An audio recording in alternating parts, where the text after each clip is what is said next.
Welcome to the first episode of Lead Woman, where we speak to some of the most iconic women in Sri Lankan politics. We decided to speak with Member of Parliament Dr. Harini Amarasuriya about her experience as a woman in politics and why she believes there should be more female representation in Sri Lankan politics. I think our viewers are familiar with the parliamentarian and the politician Dr. Harini Amarasuriya, but we'd like to know a bit more about who Harini Amarasuriya is, as in the woman, the activist that turned into the politician. I don't see it as a switch from activism to politics, more in terms of a decision whether to be in politics full time or not. So for me, activism was also very political.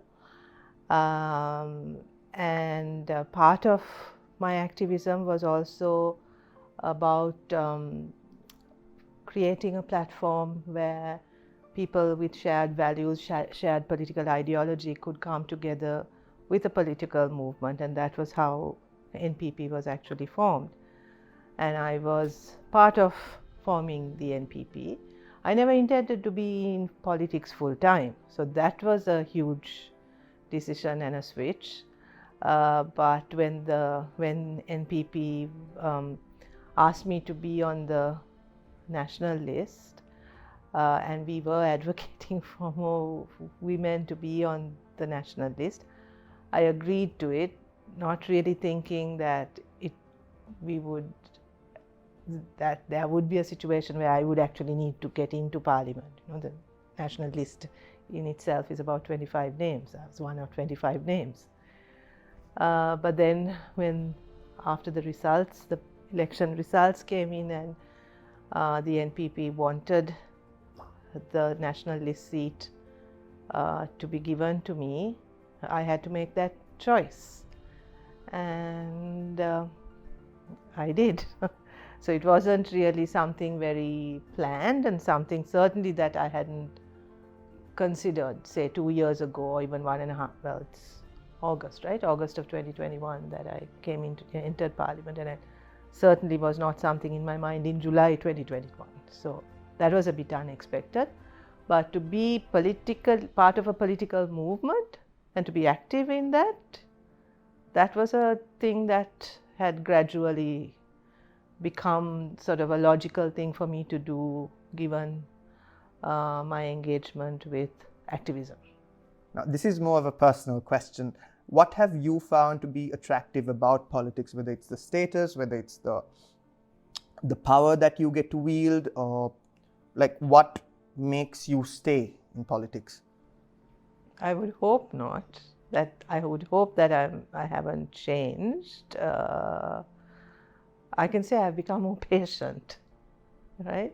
That I'm much better at listening to people than I was before. I would be much more argumentative earlier, right? And I think I'm learning to be much more patient. There is an attraction, but it's a dangerous attraction, and that one that I'm very aware of. And that is that you can start believing the hype that is around you, right? And you can be stuck in a little bubble where, because politics in Sri Lanka is also a bit like very performative, right? And people either love you or hate you, right? And you can start believing in that and thinking that this sort of adoration and adulation that you get, and this sort of people saying, oh, how wonderful you are, and how, all of this stuff, you might actually start believing it, right? And that's very dangerous. So I think you really need to make sure that you belong to a party where that you're part of a movement or a party that is grounded, right, and doesn't sort of just have a system of what's the word I'm looking for, sort of like blindly following leaders, right? And also that you have friends and family who give you a sense of normalcy and who do very different things, right? So that there is that you're constantly exposed to a world outside politics. Because otherwise, I think it's very, very dangerous. Because it can be attractive, it's a very powerful attraction to sort of believe the stuff, the hype. Why should there be more female representation in the parliament or in the local governing bodies? Isn't competent leaders good enough? Like, what difference is there of having more female representation? I think places where decisions are made or laws are made, like the parliament, should reflect society outside, right? And that we need more diversity in parliament. Right now, there's very little diversity, okay? So having more women is one of the most obvious things, right? Because outside the society is there 52% are women, right? But here in decision-making places, that's not reflected. So that's an obvious thing. But I think there are other forms of diversity also which need to be reflected in parliament, right? Whether it's other gender identities, other sexual orientations, or class, ethnicity, all caste, all of these things, right? So that parliament really needs to reflect society, because it is supposed to be represented. They are supposed to be representatives of society, right? Representatives of the people. And if they don't reflect the people, then what's the point? I mean, I think that's one of the biggest problems in politics today, right? That they don't represent the people who vote for them. So for me, the fact that there are so few women is one of the most obvious problems in the system. But that's not going to fix the entire thing, right? I acknowledge that.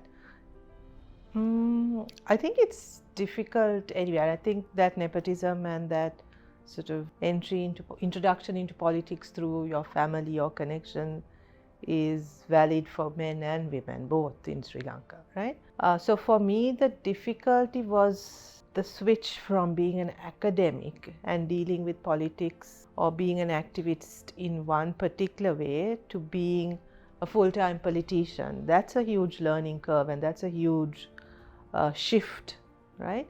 As an academic, as a public intellectual, you are basically representing just yourself. You say what you want because you're only responsible to yourself. But when you're a politician, you are responsible for a party, you're responsible for a movement, you're responsible towards the people who voted, whose votes got you into that position. So you realize then that you can't just be like a freewheeling, say what you want kind of person. You have to be much more thoughtful about what you say, because what you say also has a bigger impact, right? And you have to take responsibility for what you say. So that shift was the one that I really needed to learn and understand. And also, as an academic, you're used to taking time to think, taking time to react, being sort of very objective and neutral, and so not neutral, but trying to sort of weigh all possibilities, all considerations, and you don't really have to think about whether your ideas are going to be implemented or not. You're making a theoretical argument, you're making a theoretical point.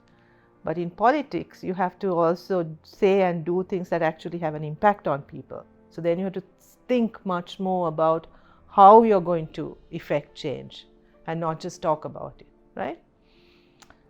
So those are real sort of learning curves for me, that understanding that this requires a whole different set of skills, right?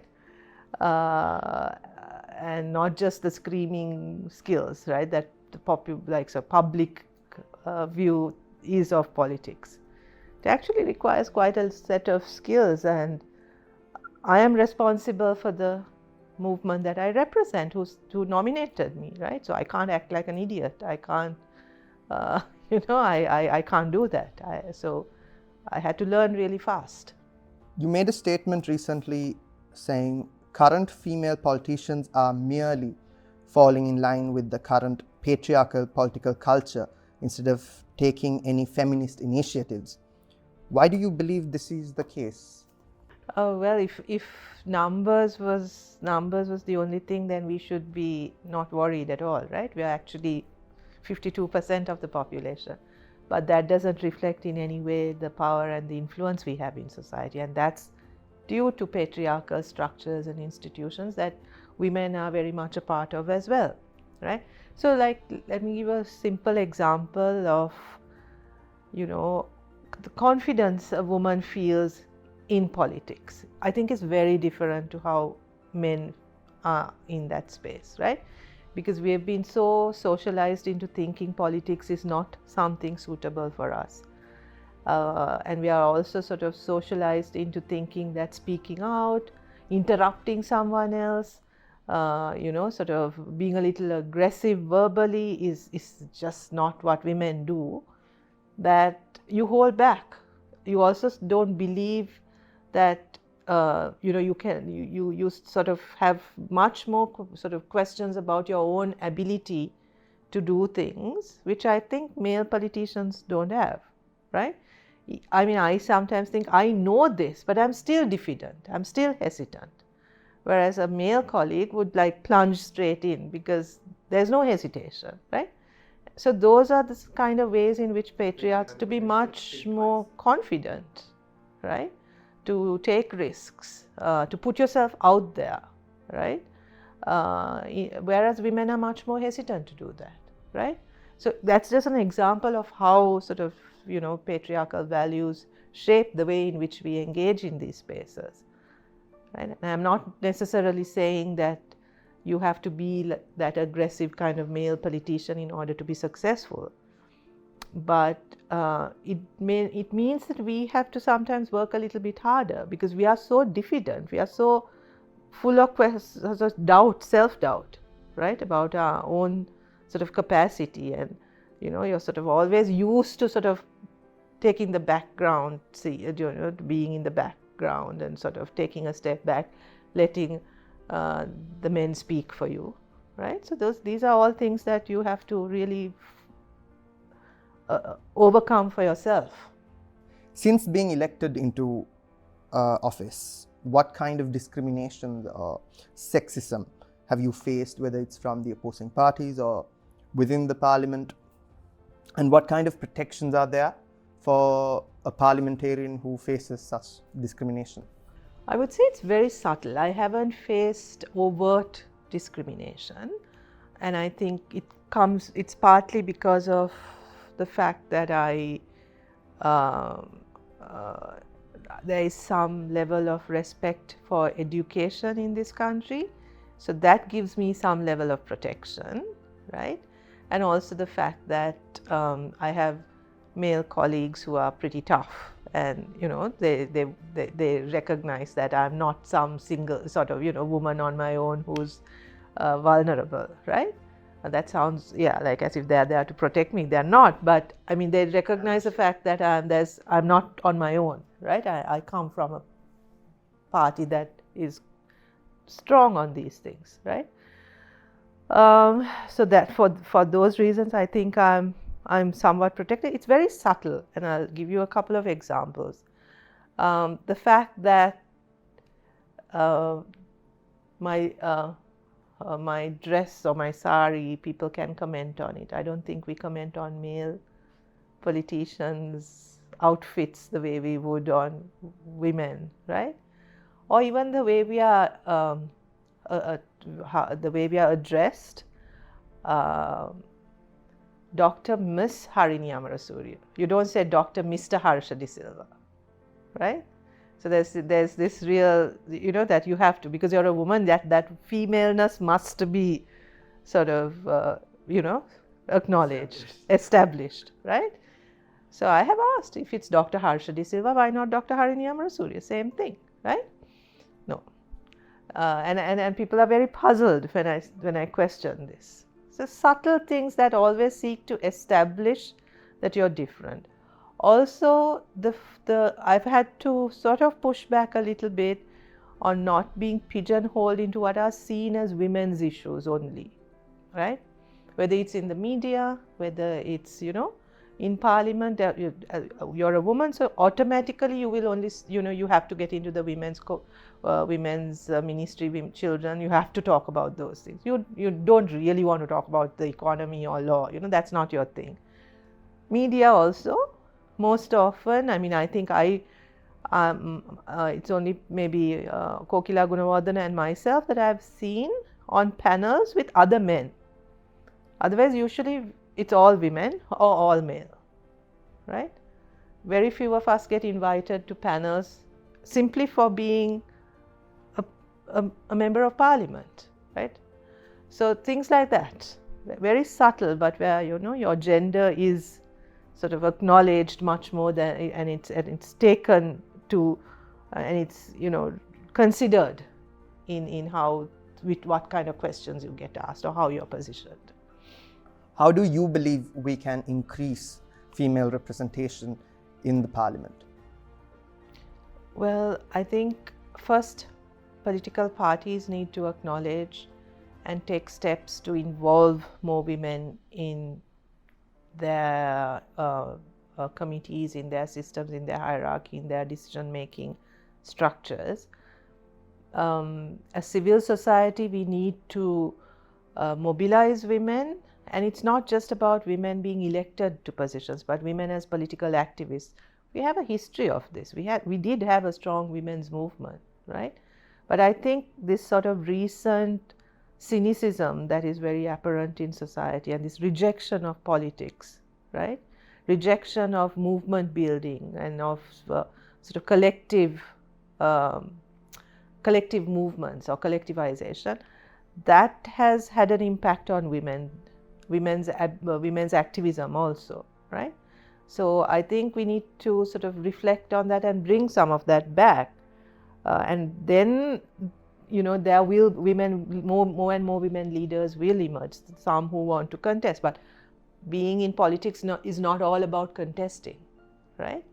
Contesting an election. There's a lot of political activism that can also happen, but we need to see that. We need to see that in our student unions. We need to see that in our trade unions.